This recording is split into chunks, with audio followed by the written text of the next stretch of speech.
Ask our second speaker to come. Thank you so much. We meet at every conference now, and the stage is yours. Thank you.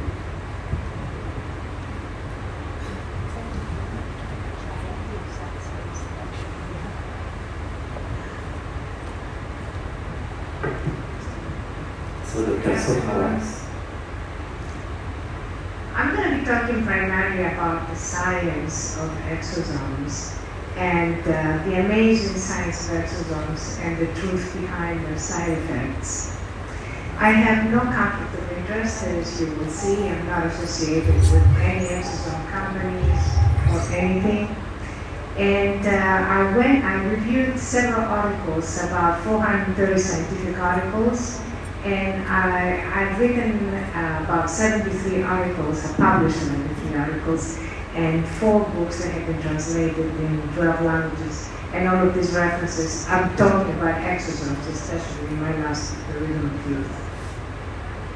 So exosomes have overtaken anti-aging for skin repair and hair growth, and there's a booming exosome market in aesthetic medicine that reports miraculous results and no side effects.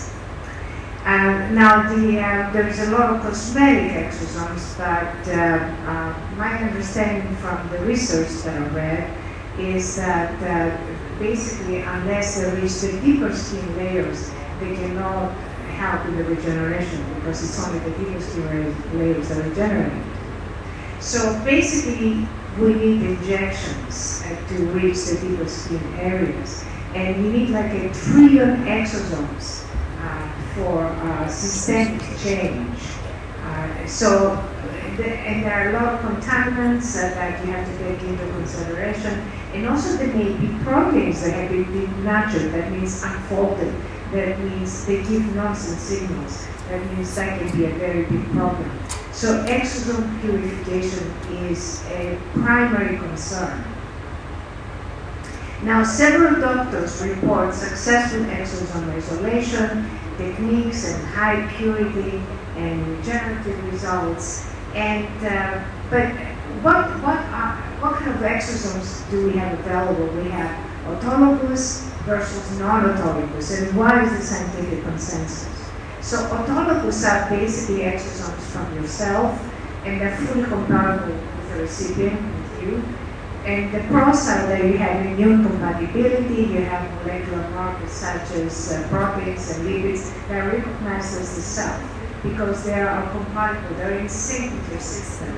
And there is no disease transmission, there is no immediate side effects that we have seen. Of course, the research is only in phase 1 anyway, so we don't know what's going to happen later. Now, the problem with autologous stem cells is the age, your age. As you're aging, your basically the exosomes are aging as well. So, what would be the point of having my own exosomes if I'm 70? And also, they may be enhancing, that's something that I was kind of looking at different articles, maybe enhancing the possibility of a gene expression that is a negative gene expression and it's dormant, but because you're sort of pushing what the exosomes has been expressed. Now, non-autologous, the pros is that they can be, the age of the donor is the best pro, basically, because you can get a younger donor. And you have allogeneic, which is the same species, and you have xenogeneic, like from plants and other animals, etc. Now, the xenogeneic, basically, they're considered cell-free, so they have some advantages in terms of that. But there is a lot of cons, and the number one con is the immunorejection, because there may not be compatibility, and I will talk more about the microRNAs later on. So there is a lot of cons for both allogeneic and xenogeneic stem cells, immunorejection, allergic reactions. We have seen a lot of allergic reactions with xenogeneic exosomes. Severe immune-mediated damage, cross-species contamination, viral transmission, You can have that with allogeneic as well. Now, a very important point, a protein has to give a signal that is a correct signal. If that signal is a nonsense signal, and it can happen very easily, and exosomes carry proteins, that's the signaling component that they're carrying. So that can be a very big problem. And protein is basically determining a lot of mitosis. The entire body is controlled by protein. Proteins are the brains of the cells. So, excuse me, the signals that they deliver are very, very important. They cannot be nonsense signals, because if they're nonsense signals, then they affect the proteins around them, they contaminate the entire kind of area, and they start tangling up, and they become like a fried egg. It's not a good thing. So most exosome therapeutics are undergoing phase 1. That's one of the most important things that you need to remember. There is phase 2 that has to come for the larger population. And they have not been approved by certain agencies like FDA in the United States, EMA in the United Europe, and in Japan. So in the real world, all the articles, they talk about the advantages, in the end they say, well, we need more research and we need more standardization. This is the study that the previous speaker showed that had the exact same thing. It came from Korea, I believe, and they had significant allergic reactions as a result of exosomes. I wrote a book called Brain Wars, where I'm basically saying that sometimes the marketing and the truth are two different things and they're incompatible. Now, the other thing is that we really, there's no mechanism to detect whether or not any injected exosome product will be integrated with the body's network. And that's another point I would like to stress, that the body is basically a network of signaling. It's a communication network, and every cell has resonance in it. You can see that with the FRET, with the fluorescent resonance energy transfer, that there is resonance in every cell. So the body operates as a complex network of signals, and of course it's controlled by the brain. And resonance is a very important aspect of it. Resonance is like the cable of the cable cars, and exosomes are like the cable cars. So they need this resonance process to kind of transmit themselves in the first place, to travel. Let's get a little deeper with the Nobel Prize 2013, because when I was looking at it, I was like, wait a minute, everything that they say, there is a lot of assumptions about exosomes. They assume that there is cells there is immune responses, there is genetic material that is transferred. However, in the Nobel Prize, the first thing that you see is that the evidence about signaling is indirect and very weak. And it's very important that unless the exosome basically enters into the cell, delivers its cargo, if you like, into another cell, then there is no signal communication. And this is what Zulu says, in order to think outside the box, you must have a box in the first place. In other words, in order to have communication, you have to have these elements communicating. And it doesn't have to do with,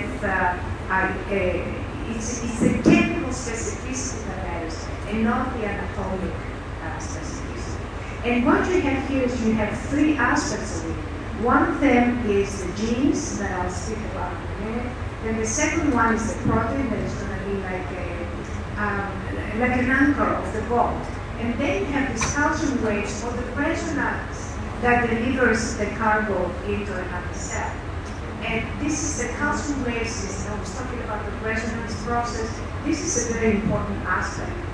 And this is again from the Nobel Prize, some of the slides. So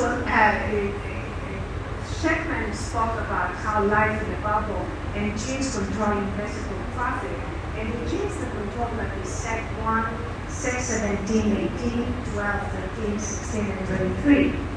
And basically they form this vesicles, which brings us to the question, are these genes in xenogenetic exosomes? So unless they are there, they're not going to be able to tell the exosomes where to go. They're not going to have the directions in their kind of genetic material. So exosomes have been observed to be involved in spreading pathological misfolded proteins. Remember that I said that if the protein is misfolded, then it's going to be a problem. And here is the Nobel Prize in 2024 in Physiology and Medicine, and they looked at microRNAs. And this is very important because exosomes carry microRNAs. And the very important aspect of it is that the microRNAs of the human and the microRNAs of every other species, including plants, are completely different, qualitatively and quantitatively. So, and the other thing is that whatever is good for the young person, it's actually reversed in the old person. There's a lot of factors that we have to take into consideration, which is why more research is important. So there is a genetic compatibility, there is resonance, there's proteostasis, how all of these things are balancing themselves out, and there is the proteomics and lifestyle. For example, the recipient's immunity is very important, or inflammation. If somebody has a lot of inflammation, it might be a problem when you have, it's not going to be a good recipient of the exosomes. So all those aspects you have to kind of take into consideration. In 2015, they looked at how resonance can basically unboil an egg, and they actually unboiled the egg. Basically, they refolded the proteins and they unboiled the egg. It's very interesting research that you can look at. And what you see here is you see protein folding via resonance and energy transfer, how basically it spreads into the network. And it's a very important aspect of signaling. So if we want exosomes to be involved in the network of signaling of our bodies, we need this resonance aspect of it. And this is how a protein can be folded, and unless it's folded, it's useless. Not only it's useless, it gives the wrong directions. It's like you're asking for directions, somebody's giving you the wrong direction. You're going to be lost and keep traveling forever. There is a lot of different resonance types, and you can find that there's thousands of items of protein folding. One of them is stochastic resonance, and NMR spectrometry, force resonance energy transfer, and the signaling resonance energy transfer that we have been working with since 1986. And if you want to know more about this resonance, my book, The Rhythm of Youth, is basically expanding and talking about all resonance and how that is affected. With this, I would like to thank you very much for listening to this complicated lecture. And if you want to ask any questions, that's my WhatsApp and my email. Please feel free to take a picture and contact me anytime. Thank you very much. Congratulations. And maybe if you have time, we will take the question in the end of the session. And we will now hand over to Dr. Stephen Cohen, plastic surgeon from the US.